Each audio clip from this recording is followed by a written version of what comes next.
Why did Hitler lose World War II?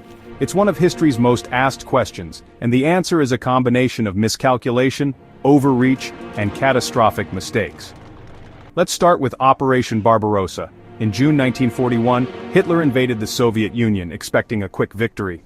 But he underestimated the Red Army's resilience and the brutal Russian winter. His armies got bogged down, stretched thin across thousands of miles, and when the tide turned at battles like Stalingrad, the Nazis never really recovered. Then came the Two-Front War.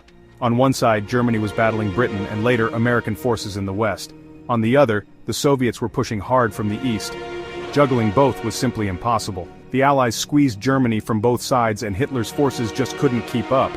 And speaking of the United States, Hitler declaring war on America in December 1941 was a colossal error. The US brought unmatched industrial muscle and manpower.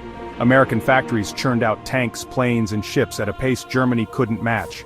The sheer flood of supplies, money, and troops tipped the scales. But Hitler's own decisions were just as destructive.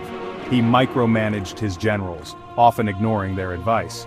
Instead of allowing strategic retreats, he ordered troops to hold positions, even when it made no sense. His fixation on ideology like attacking the USSR and carrying out the Holocaust sapped resources that should have gone to the battlefield. Let's not forget the Battle of Britain.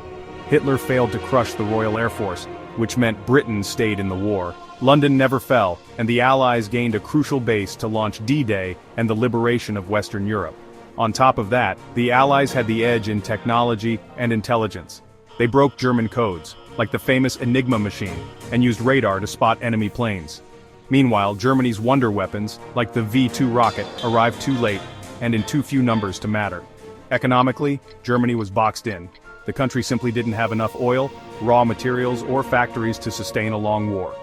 Allied bombing raids crippled German industry while American, British, and Soviet factories kept humming. Resistance in occupied countries also bled Germany dry.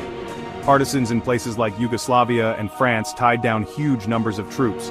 The sheer brutality of Nazi rule fueled uprisings and sabotage behind the front lines. And then, the Holocaust. The Nazis diverted trains, weapons, and manpower from the war effort to carry out genocide. It wasn't just horrific, it was strategically disastrous, provoking even more resistance and hatred. In the end, Hitler's defeat was the result of ambition running ahead of reality.